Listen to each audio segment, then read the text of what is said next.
જે લોકોએ અત્યારે બળવો કર્યો, બગાવત કરી, 200-500 લોકોની સમર્થકોની યારે કમલમમાં ઓહાપોહ મચાવ્યો, એ લોકો પણ ઘીના ઠામમાં ઘી પડી ગયું એમ કહીને પાછા ગાય જેવા થઈને બેસી જશે. કારણ કે આ રાજનીતિ છે, નીતિ રાજ નથી. રાજ પહેલાં છે, નીતિ પછી છે. નીતિ પહેલાં ને રાજ પછી હોય તો જુદી વાત છે.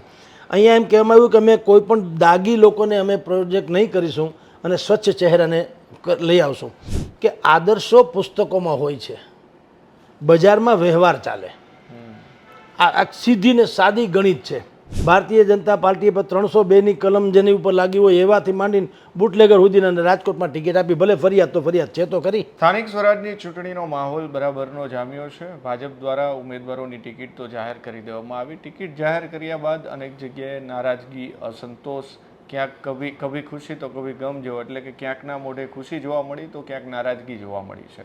સૌરાષ્ટ્રની ખાસ વાત કરીએ તો સૌરાષ્ટ્રની અંદર પણ આ જ પ્રકારનો માહોલ જે છે તે જોવા મળ્યો છે. રાજકોટમાં પણ જ્યારે ગઈકાલે સાંજે ટિકિટ ઉમેદવારોની જાહેર કરવામાં આવી અને ત્યારબાદ જે કમલમ છે રાજકોટનું, ત્યાં અનેક જે નેતાઓ છે ત્યાં પહોંચ્યા હતા જેમની ટિકિટો કપાઈ, તેમાં નારાજગી જોવા મળી હતી. પરંતુ જો વાત કરીએ ભાજપની તો અમદાવાદની અંદર પણ આ જ સ્થિતિ જોવા મળી હતી. એટલે કે હવે નવા ચહેરાઓને સ્થાન આપવામાં આવ્યું છે, યંગ ચહેરાઓ છે તેમને પણ સ્થાન આપવામાં આવ્યું છે. ત્યારે આવનાર દિવસોની અંદર જ્યારે ટિકિટ વહેંચણી બાદનો જે અસંતોષ જોવા મળ્યો છે તે કેટલો નુકસાન કરી શકે છે, તેમને કેવી રીતે ભાજપ ખાડી શકશે, તેમને લઈને આપણે ચર્ચા કરવી છે. ને આ ચર્ચા કરવા માટે આપણી સાથે વરિષ્ઠ પત્રકાર જગદીશ સર મહેતા જોડાયા છે. સર, સ્વરાજમાં આપનું સ્વાગત છે. સર, જે પ્રમાણે ગઈકાલથી જ આમ તો ભાજપે પરમ દિવસથી ટિકિટના જે ઉમેદવારો છે તે જાહેર કરવાનું શરૂ કરી દીધું છે. ખાસ સૌરાષ્ટ્રના ગઈકાલે અનેક શહેરોની અંદરના લિસ્ટો જાહેર થયા છે.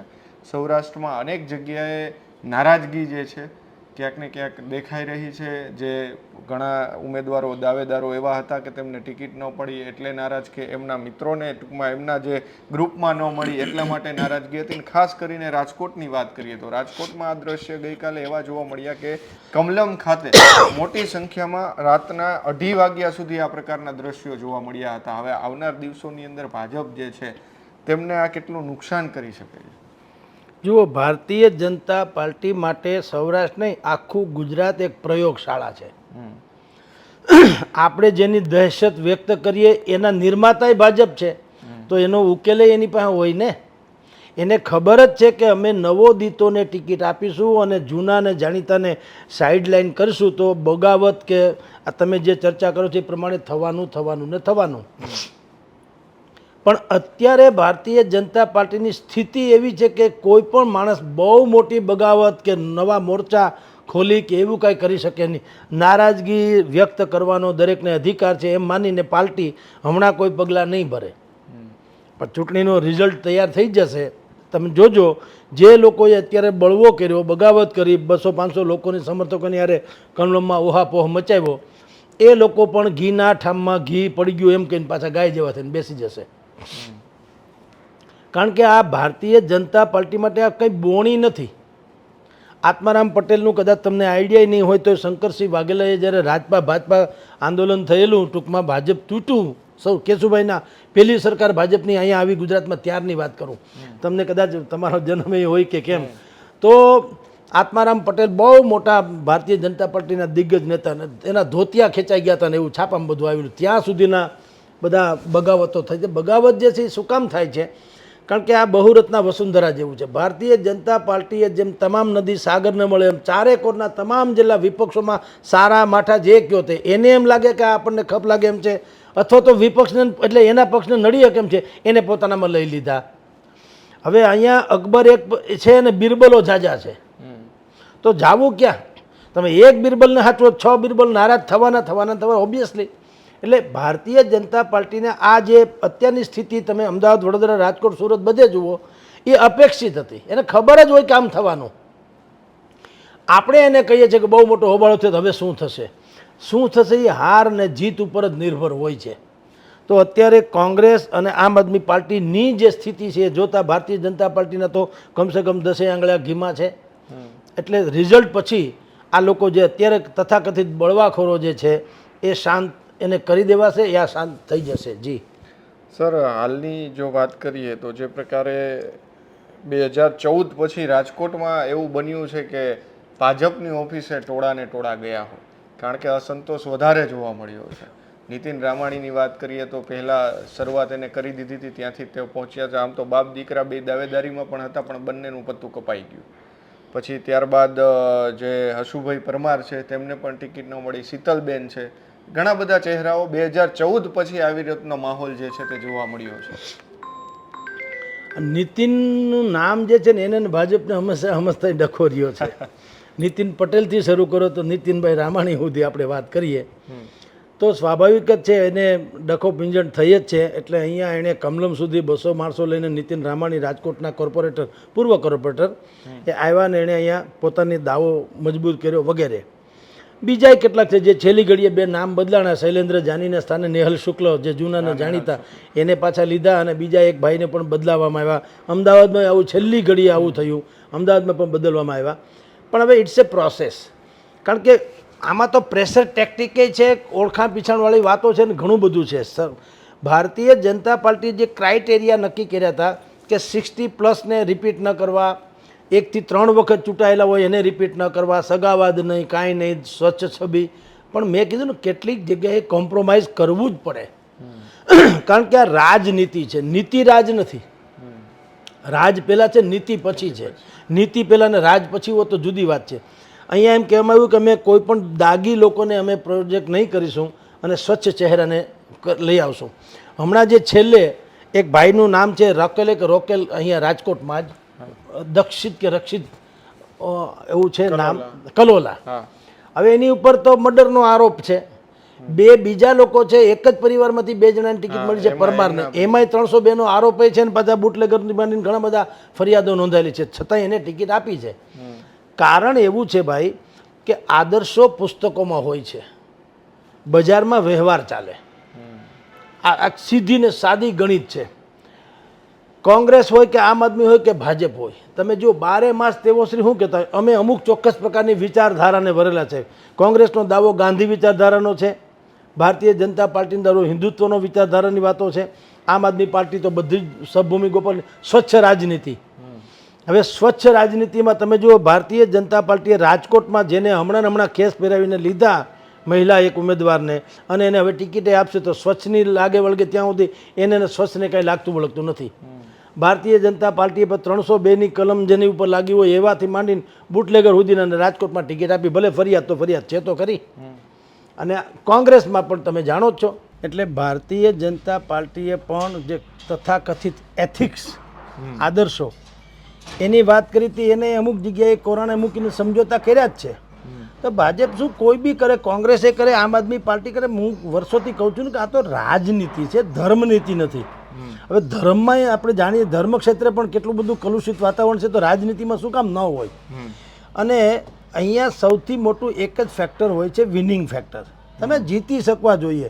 અને કા પક્ષને કોઈ પણ હિસાબે અત્યારે જે નવોદિતોને આપ્યા, અહીંયા 20 જેટલા લોકોને રિપીટ કર્યા, બાકી બધાને ફેરવી નાખ્યા અને નવોદિત આપ્યા રાજકોટમાં.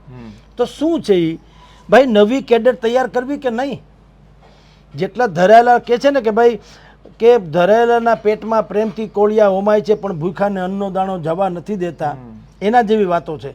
કે આ જેટલા લોકો 2-3 ટર્મથી ચૂંટાયેલા હતા ભૂતકાળમાં પણ એને વારંવાર રિપીટ કર્યા, તો હવે એ ખાઈ પી ઉતર્યા ભાઈ. હવે નવી પેઢી તૈયાર કરો, કારણ કે ભારતીય જનતા પાર્ટીને હવે મેં આ તમારી જ ચેનલમાં પણ વાત કરી હશે, 2 ફેક્ટર સૌથી મોટા તમામ પક્ષોને લાગુ પડનારા છે, જે મેં અનેકો ચેનલમાં કીધું. એક ફેક્ટર છે ઓબીસી, બીજો જેએનજી.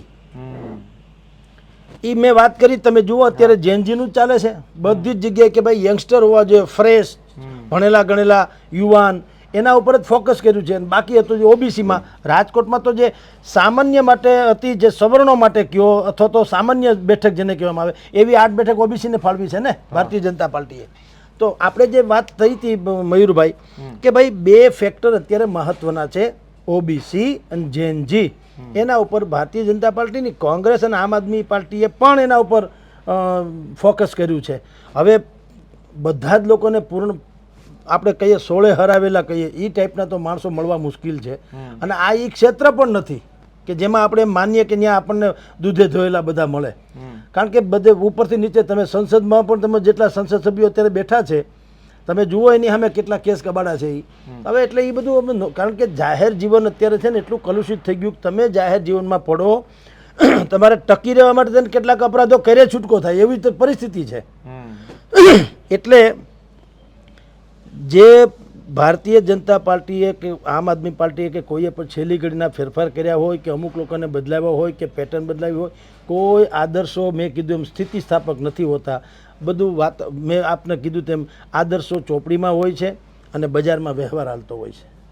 જી સર, ભારતીય જનતા પાર્ટી હોય કે કોંગ્રેસ હોય કે આપ હોય, એક સૌથી મહત્વનો ટ્રેન્ડ આ ચૂંટણીમાં એ જોવા મળ્યો કે સોશિયલ મીડિયામાં જે એક્ટિવ છે એવા ઇન્ફ્લુએન્સર હોય કે પછી સિંગર હોય એ બધાને પણ ટિકિટો આપવામાં આવી છે. સૌથી વધારે ભાજપે આપી છે. નેહા સુથાર છે જે સિંગર છે તેમને આપી છે, રાજલ બારોટ જે છે તેમને આપી છે, પછી હરેશ ચાપડા છે આપણે અહીંયા સૌરાષ્ટ્રના જામનગરના તેમને આપી છે, અંકિતા પરમારને આપવામાં આવી છે. અને કોંગ્રેસની વાત કરીએ તો આપણા રાજકોટની અંદર જ જે આરજે આભા છે તેમને પણ આપવામાં આવી છે. આ ટ્રેન્ડ એક નવો જોવા મળ્યો છે. બિલકુલ મયુરભાઈ, તો આશાસ્પદ છે ને તમારા મારા બે માટે. આપણે ખાલી સ્ટાર બની એટલી જ વાર છે, સોશિયલમાં તો છીએ. ટૂંકમાં હવે એવું છે, ચૂંટણી જે છે એ લોકપ્રિયતાના આધારે જ લડાતી હોય છે. લોકપ્રિય હવે અત્યારે સોશિયલ મીડિયા એટલું બધું છે, મેઇન સ્ટ્રીમ મીડિયા કરતાં પણ સોશિયલ મીડિયા અત્યારે બહુ જ પોપ્યુલર છે. અને એનું કારણ છે એની સહુલિયત. તમારે ટીવી જોવા માટે ટીવીની સામે તો બેસવું પડે. ટીવી રેડિયાની જેમ લઈને બજારમાં નીકળાતું નથી. આ મોબાઈલ જે છે એ તમે બસમાં હો, ટીવીમાં હો, બાથરૂમમાં હો કે ફરતા હો, તમે ગમે ત્યાં મોબાઈલથી તમારે જોઈ શકો છો. એટલે ઘર ઘર સુધી પહોંચ્યા. અમિતાભ બચ્ચનને જેટલી પબ્લિસિટી પિક્ચરમાં નથી મળી એટલી એને કોણ બનેગા કરોડપતિ પછી મળી, આર્થિક અને પોપ્યુલેરિટી બે દ્રષ્ટિએ. પછી બધાને ખબર પડી કે આ જે નાનું બોક્સ છે એ કેટલું મોટું છે. તો આ ટીવી પછી જે આવિષ્કાર થયો, તમે હું જેમાં ચર્ચા કરી છે સોશિયલ મીડિયા કહેવાય, એ નાનું ગણાય છે. એનો હવે કેટલો વ્યાપ છે ખબર પડી કે ભારતીય જનતા પાર્ટી જેવી સક્ષમ પાર્ટીએ પણ, નહીતર એ ધારે એને અત્યારે ગમે ને ટિકિટ આપે જીતી જાય ને એવી બધી સંભાવના છે, તો પણ તમે જેમ કીધું તેમ સોશિયલ મીડિયાના એટલે સ્ટાર છે ને 7-8 જણાને ટિકિટ આપી, તો એ આશાસ્પદ વાત છે. અને વિનિંગ ફેક્ટર તો મહત્ત્વનું છે. આ સોશિયલ મીડિયાના જે લોકો હોય છે પત્રકારો, એ આમ પ્રિન્ટ મીડિયા કરતાં વધુ પોપ્યુલર હોય છે. કારણ કે એના ફેસથી લોકો એને ઓળખતા હોય છે, એની વાતો જે છે એનાથી લોકો પ્રભાવિત થતા હોય છે. લેખમાં તો જંગલ મેં મોર નાચા કિસને દેખા, એમાં બાયલાઈન ક્યારેક મળી હોય તો ખબર પડે કે આ ભાઈએ લખ્યું, બાકી તો હરિઓમ કોણ લખી રાજા રામ જાણે.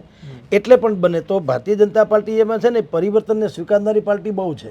એને ખબર પડે કે ભાઈ ગમે તેમ કરો ક્યાંકથી પણ આપણે મૂળ વાત છે કે જીતવા જોઈએ. તો પછી ભૂલી જવાનું કે એ પાર્ટીમાં આ તમે જેના નામ સોશિયલ મીડિયાવાળાને મોટાભાગે એ ભાજપના સભ્ય હશે કેમ એ શંકા છે. કારણ કે મોટાભાગે તો આપણે તટસ્થ રહેવું જોઈએ, પત્રકારને માનીએ છીએ કમસે કમ. અંદર ખાલી આઈડિયોલોજી ભલે ગમે તે પક્ષ સાથે હોય, પણ સ્વાભાવિક રીતે તો એ તટસ્થ જ રહેવા જોઈએ ને, તો જ આપણે સાચી વાત સમાજને કરી શકીએ ને. આપણે કોઈ એક ખેસ ગળામાં નાખી દીધો હોય, પછી તમે જે લોકોને અત્યારે ટિકિટ આપી છે, મને લાગે એની કસોટી જીત્યા પછી શરૂ થાય. જો ભગવાન કરીને જીતશે તો આપણી દુઆ છે કે જીતી જાય, પણ જીતા પછી એની કસોટી શરૂ થશે. કારણ કે તમારે તટસ્થ રહેવું પડે. તો ધારો કે ભાજપમાંથી જીતશે ને ભાજપનું કોઈ વાંક હોય તમે બોલી શકશો ખરા? એમાં તો શિસ્તના ભંગના પગલાં લેવાય. એટલે એ એક નબળાઈ છે. પણ ઓવરઓલ તમને કહું તો ભારતીય જનતા પાર્ટીએ જે આ ટ્રેન્ડ શરૂ કર્યો મારી દ્રષ્ટિએ, તો આમ તો કંઈ વાંધાજનક નથી. લોકપ્રિયતાની ચરમસીમાએ હોય તો જીતવાની શક્યતા ઓર વધી જાય, તો એને ટિકિટ આપી સારી વાત છે. મેં કીધું આપણે માટે આદર્શ સ્થિતિ છે. આપણે ખાલી સોશિયલ મીડિયામાં છીએ, ખાલી સ્ટાર બની એટલી વાર. સર, એક ભાજપમાં ભડકો, કોંગ્રેસમાં ડખો અને આમ આદમી પાર્ટીમાં તો જેને ટિકિટ મળી એના માટે તો લોટરી. આ 3 વસ્તુ અત્યારે જોવા મળી રહી છે. છેલ્લો પ્રશ્ન, આવનાર દિવસોમાં આ મેં કીધું ડખો, કોંગ્રેસનો, ભાજપનો ભડકો અને આમના લોટરી, કોને ક્યાં શું ફાયદો કરાવશે અને શું નુકસાન કરાવશે? જુઓ, ભર્યું નાળિયેર છે, પણ એક અત્યારે બજારમાં તમે જેની કદાચ વિશ્લેષણ નથી કર્યું, પણ આપણે જે જાણીએ છીએ એ છે, જે મનસુખ વસાવાથી માંડીને બધાએ કીધું, એ ભાજપને સૌથી મોટો ડખો તમે જે ભડકો કહો છો ને, એ ભડકો દજાડે તો નવાય નહીં. સ્થિતિ થોડી એવી છે જેની પાસેથી આપણે સાંભળીએ છીએ ભારતીય જનતા પાર્ટીના જ લોકો, પાછા કોંગ્રેસને આમ આદમી કહે તો સ્વાભાવિક વાત લાગે, ભાજપના જ લોકો તમને એમ કે આપણે જેને મળીએ છીએ જે બિલકુલ પાયાના કાર્યકર છે, પાછા ભાજપથી નારાજ નથી, એવાય નથી કે નારાજ હોય, તો હજી ઠીક, હાસ્યામાં ધકેલાય નથી, મેઇન સ્ટ્રીમમાં છે અત્યારે. હમણાં જ એક ભાઈની સાથે બેઠો તો બહુ દિગ્ગજ નેતા છે અને ભાવિ કોર્પોરેશનમાં બહુ સારી પોસ્ટ ઉપર આવવાના છે. એના પણ કહેવાનું હોય કે સાહેબ બીજું બધું તો ઠીક છે, પણ આ જે અસંતોષ અમારી ત્યાં વધતો જાય છે ને, મેં કીધું એનું કારણ કે કારણ એવું છે કે મેં ગામ આખામાંથી બધાને લઈ લીધા ને. હવે લીધા એ સારા સમજ્યા હોય તો જ લીધા હોય, જેવા તેવા તો લીધા ન હોય. હવે જેને સારાને લીધા એ બધાને એમ છે કે અમને ઓપનિંગમાં ઉતારો, તો ઓપનિંગમાં તો 2 જણા ઉતરે ને, આખી ટીમ થોડી ઓપનિંગમાં ઉતરે, બધા બેટ્સમેન હોય તો પણ. સ્થિતિ એ છે, એટલે એ ભડકો કદાચ ભાજપને દજાડશે થોડો ઘણો અંશે. બીજું તમે કીધું ડખો આપણે કોંગ્રેસમાં. હવે કોંગ્રેસમાં તો આમ તમે જુઓ તો વકરો એટલો નફો છે, ડખો તો એની પાસે પહેલેથી છે. તમે સમજો એ ડખાને કારણે તો રહી ગયું છે, પરિવર્તન ક્યારેય સ્વીકારતું નથી. એટલે સોફ્ટ હિન્દુત્વ તમને કહું છું, તૃષ્ટિકરણની નીતિ છોડી દો, થોડાક હિન્દુત્વ તરફ જાઓ અને સાફ સુથરા ચહેરાઓને તમે આગળ લાવો, જેને આપણે જૈનજીની વ્યાખ્યા કહીએ છીએ. એવું કોંગ્રેસમાં આપણે અહીં રાજદીપ જાડેજા પ્રમુખ બન્યા એને વાત કરો તો જે ખરા અર્થમાં પક્ષને ઊભા કરી દે પાયાના એવા માણસો અત્યાર સુધી આસિયામાં તો હમણાં થોડીક જગ્યા થઈ, જેમ કે નિદત બારોટ છે, ભાઈ અતુલભાઈ રાજાણી છે, હેમાંગભાઈ વસાવડા છે. તમે સમજો આ બધા ચહેરાઓ જે છે લોકપ્રિય તો છે, કમસે કમ લોકભોગ્ય છે. હવે એને બદલે પરંપરાગત જે જૂથવાદવાળી વાત ચાલતી હતી અહેમદ પટેલના વખતથી માંડીને અત્યારે શક્તિસિંહ ગોહિલ સુધી, આ જૂથવાદને કારણે તો કોંગ્રેસ રહી ગયું છે. એટલે એમાં જેને ટિકિટ મળે છે, જેને તમે ડખો શબ્દ કહો છો, હવે એ તો ખરખરા કર્યા પછી છાતી કૂટવા જેવી વાતો છે, કારણ કે એ સત્તામાં આવવાની સંભાવના આપણી કોઈ બદદુવા તો છે નહીં, પણ સંભાવના નથી. એટલે શું થાય જે જીતા કે પરિણામ આવ્યા પછીથી જે લોકોને દાવેદારો હતા ને ટિકિટ નહીં મળી હોય ને એની વિકલ્પ તરીકે કોઈ બીજાને આપી હશે, માની લો કે હારી જાય, એટલે બધા બખાડા કરશે કે ભાઈ અમે તમને કીધું જ તું કે તમે આવા ન કરો, તમે કંઈ સમજ્યા નહીં. પણ અને આમ આદમી પાર્ટી હવે એને તો પહેલાં પૂરતા ઉમેદવાર મળી જાય તો સારી વાત છે. એક મુશ્કેલી એ હતી, આ જેમ ઈસુદાન ગઢવીએ પોતે જ કીધું કે જરૂર પડે તો હાથ પગે લાગો, પણ મેં તો કીધું હું એને બહુ પોઝિટિવ એંગલથી જોઉં છું કે આ તો એણે ભલે એને અછતને કારણે કદાચ કીધું હોય, પણ ખરા અર્થમાં તો એવું છે આખી રાજનીતિને શુદ્ધ કરવી હોય અને ખરા અર્થમાં સુશાસન તમારે લાવવું હોય તો જેટલા ભાજપમાં સારા છે એ ભલે હોય, કોંગ્રેસમાં સારા છે એ ભલે હોય, આમ આદમીમાં સારા હોય ભલે હોય, પણ બાકીના ખરાબથી ચલાવી લે છે ને એ ખોટું છે. એના કરતાં તમે હાથે પગે લાગીને પણ સારા માણસોને લઈ આવો બજારમાં. અને નથી એવું નથી બહુરત્ના વસુંધરા, આ દેશમાં સારા માણસો થકી જ દેશ ચાલે છે, સારી સરકારો થકી નથી ચાલતું. સારી સંસ્થાઓ અને સારા માણસો થકી આ દેશ ચાલે છે. કેટલા સદાવ્રતો ચાલે છે, ન ચાલતા હોય તો એને કોણ જમાડત મને કહો. જો સરકારનો દાવો એમ હોય કે અમે લોકોને અનાજ પૂરું પાડીએ છીએ, પણ તમે માની લો તમે પૂરું પાડો તો અહીંયા કોઈ દી એવું તો નથી થતું કે સદાવ્રતો ખાલી જતા હોય, નહીં તો ભોજન બધાને મળી જાય તો સદાવ્રતો કાગડા ઉડવા જોઈએ ને, એવું નથી. ત્યાં જમવા આવે છે હજારોની સંખ્યામાં એવરી ડે દરેક ધાર્મિક સ્થાનોમાં, સમજી લ્યો. એનો અર્થ એમ છે કે સદાવ્રત કે સારી વાત હોય એનાથી સમાજ અત્યારે ચાલે છે. તો તમામ પક્ષોએ એવું કરવું જોઈએ કે એની પાસે જે ધારો કે જેટલા સારા હોય ભલે હોય, સારા એટલે બિલકુલ નીતિગત સારા, જીતે એને સારા ન કહે. અહીંયા દરેક પક્ષની પ્રોબ્લેમ શું છે, એ જીતે એને સારા માને છે. ભાઈ એમ નથી હોતું. એમ તો તમે દાઉદને ઊભા રાખો ને તમે મુંબઈની એ ઓલી ગલીમાં મોહમ્મદ અલી રોડ ઉપરથી તો જીતી જ જાય, તો એટલે કંઈ સારો ન કહેવાય. સારા એટલે સમાજ માટે સારા, નીતિગત રીતે સારા. તો એવા હવે એમાંય ભારતીય જનતા પાર્ટી તો 100% પ્રયોગ કરી શકે. ગુજરાત તો એની માટે લેબોરેટરી છે. અહીંયા તો ઈશ્વરની કૃપા છે, તળિયાથી નળિયા સુધી એનું રાજ છે. તો એક વખત એવો પ્રયોગ કરવો જોઈએ. આ ભલે અત્યારે ખરવા જેવો તો અહીંયા અત્યારે હતો, કારણ ધારાસભામાં એ લોકોને એવું હોય કે એને કહ્યાગ્રાય જોઈએ, પણ સારામાં સારા એટલે પ્રત્યેક ક્ષેત્રના. એક જમાનામાં રાજ્યસભા જે હતી ને ભાઈ, એને ઉપલું ગ્રહ કહેતા, એ વડીલોનું ગ્રહ, કે લોકસભામાં તો ગમે જીતીને આવે, રાજ્યસભામાં ગમે ના આવે, ધારાસભ્યો ચૂંટીને મોકલે છે. અને એ એવા લોકોને મોકલતા કે માની લો કે લોકસભામાં કોઈ પણ માણસ જીતીને આવ્યા નહીં, ગમે એવો નિર્ણય કરી નાખે તો આ વડીલોની દ્રષ્ટિમાં સારા નિષ્ણાંતો હોય એ એમ કે આ નિર્ણય બરાબર છે કે કેમ.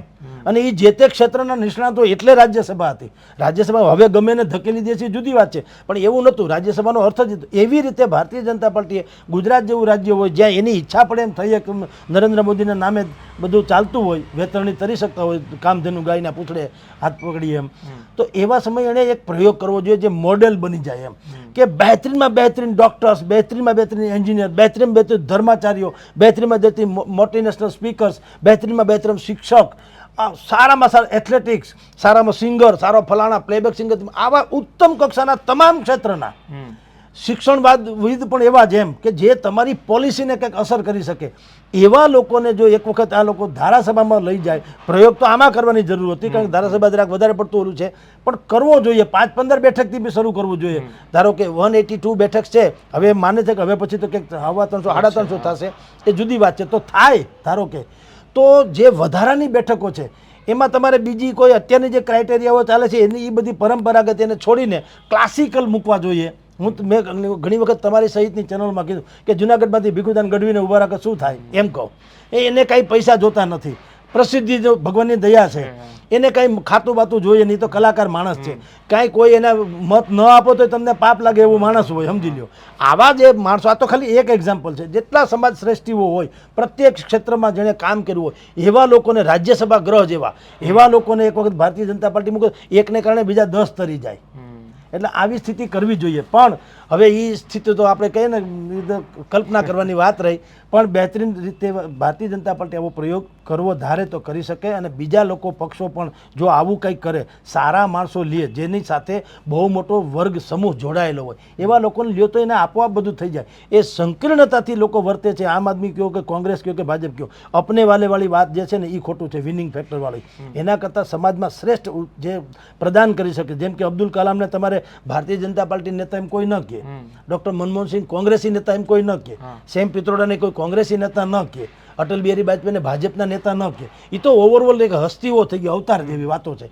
તો એવા સારા માણસોને લઈ આવે તો પક્ષનો જીર્ણોદ્ધાર થાય અને જનતામાં આશા જાગે અને એ ચૂંટણીમાં બહુ જીવંત રસ લઈ શકે એમ.